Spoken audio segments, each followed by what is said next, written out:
Welcome back to my channel. This is T. So let's talk about crystals that can help you heal from gang stalking. But first, we will talk about what it is.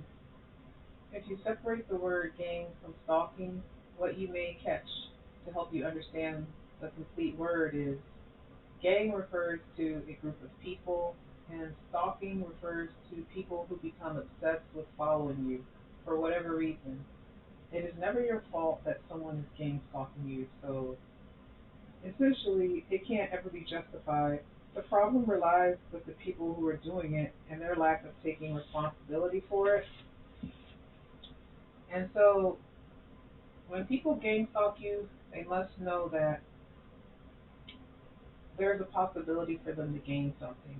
And you must understand that it is a planned action or activity. These individuals that group up to do it have planned it out a long time ago, long before they started doing it. And the reason is because there's something they want from you, or there is something they want to have happen to you negatively. These individuals don't want to think on a higher level. Maybe they feel that their status gives them the right of passage to stalk you, and it doesn't. It doesn't matter who they are. They don't have the right to do it. These individuals often don't want to be held accountable by the law. So what they'll do is they'll do something to you or trigger you, and it may cause you to want to call the police. And when the police show up, they will probably not be honest with the police. They will probably lie about what it is that they've done or are doing. And so they would rather be vigilantes. Vigilantes are people who take the justice system into their own hands unlawfully. And so I'm going to go into the reason why they do it. Let's go deeper into why they do it. They may do it because they want you to conform to their belief system.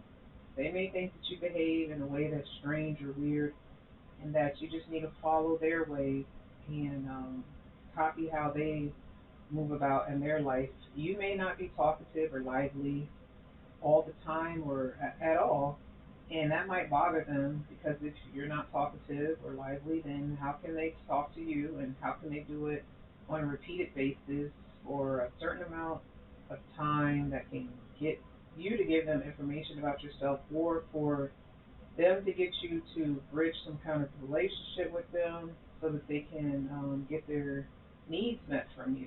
So,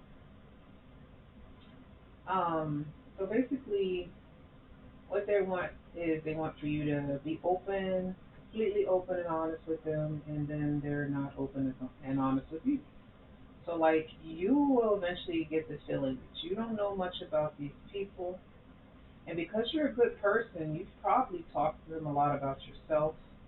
You've probably been open and honest, and you'll start seeing that they haven't been. You'll start seeing that you really don't know much about these people. But for some reason, they are always in your space. They're always in your environment, right? And so this situation is done in a repeated way to where you are taught to behave in this type of way.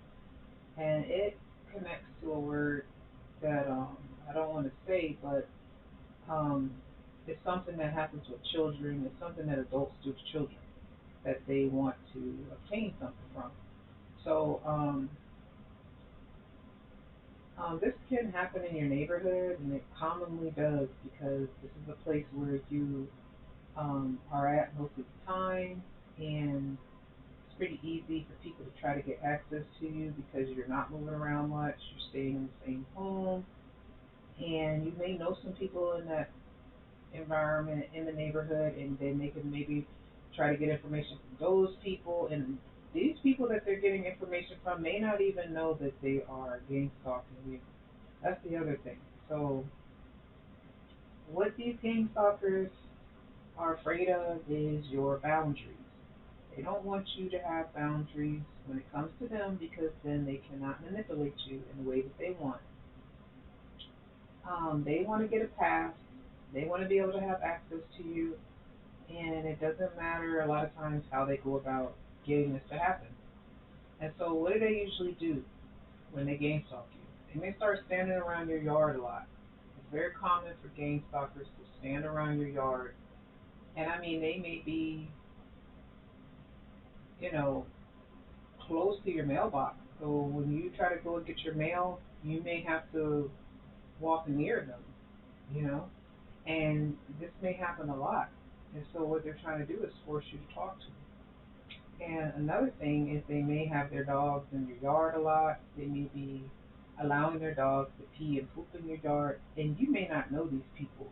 And some of these people may leave poop in your yard because what they want to do is get you upset, and then they want to manipulate that situation to work in their favor so that they can get what they want out of you. And they will do this at first, it'll be here and there, but over time it will build, and you'll start realizing, hey, I got a lot of urine in my yard. Why is there so much pee, dog pee in my yard? Like, what is going on? I can understand a dog peeing in someone's yard, here and there, or peeing in my yard here and there, but like, this is pretty excessive. And see, if you respond in a negative way to that, then they will try to take advantage of that situation and try to say that you're difficult or you're not a good neighbor and this, and that. So, they're trying to basically, these gang stalkers are trying to get you to not use your fight or flight response, which is a natural response in your body. It helps you to get to safety. Fight means to fight, and flight means to get away. And they will try so many different tactics. And I'm just going to go over some of these tactics in this video. I'm not going to go over them all because there is a lot involved in this whole topic. There is so much that I plan on talking about because it's when someone gang stalks a person, they do so much damage to the person. I think you know, I don't feel that they care honestly, but I think that they have a way of minimizing the damage that they are inflicting on a person to justify them being able to continue doing it. And some of these gang stalkers never stop unless they are forced to stop because it becomes like a habit, an addiction. Like they feel good being able to do it. Like for some weird reason, you know, they feel that it's completely normal and that they're in the right to be able to do it, and it's really weird and it's really strange as far as I'm concerned. Um, it really just shows that there's something lacking in these people that do it. Like there's something they need to fix or work on because all the energy that they're using to do this could be used in a much better way, in a more productive way. If and they just need to accept rejection. They just have to accept that you know people are different, and as long as the people aren't in the neighborhood environment or wherever the places that these people are coexisting together, as long as people are just being decent to each other, respectful, and like what is making these gang stalkers think that they need to be doing the gang stalking? Like there's why can't you just try and talk to whoever you want to talk to? If they don't want to talk, then you just accept it, right? You just move on because just imagine if everyone did this to everyone. Imagine, right? Like they wouldn't like that.